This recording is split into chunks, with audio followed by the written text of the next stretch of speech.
Sun Risers coffee పొడి తాగాలనిపిస్తుందండి. ఎందుకంటే ఇక్కడ మాకు వర్షం పడుతుంది, వేడివేడిగా కాఫీ తాగాలనిపిస్తుంది. అందుకే ఈ సన్ రైజర్స్ కాఫీ చాలా అంటే చాలా సూపర్ టేస్టీ బాగుండిద్ది. అది ఎలా తయారు చేయాలో నేను ఈరోజు చూపిస్తాను.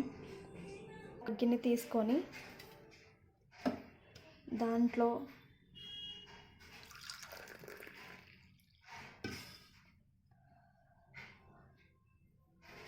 ఒక గ్లాస్ పాలు తీసుకొని 2 గ్లాసెస్ అండి, ఎందుకంటే నేను మా అత్తగారు తాగుతాము. కరెక్ట్గా చిన్న గ్లాస్తో 2 గ్లాసెస్ మిల్క్ వేస్తాను.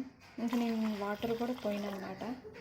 కొంచెం ఎక్కువ వేసి కొంచెం మరిగి కొంచెం చిక్కదనం వస్తుంది.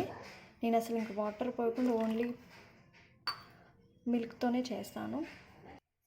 దీంట్లో ఒక 3 స్పూన్ షుగర్ వేస్తానండి.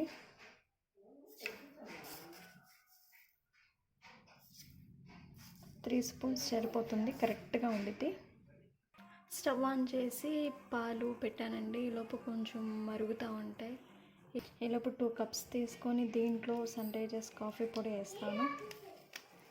మనకి స్ట్రాంగ్గా కావాలంటే ఎక్కువ వేసుకోవచ్చు కాఫీ పొడి, లేదు కరెక్ట్గా కావాలి అనుకుంటే మాత్రం కొంచెం అటు ఇటుగా వేసుకుంటే మాత్రం సరిపోతుంది.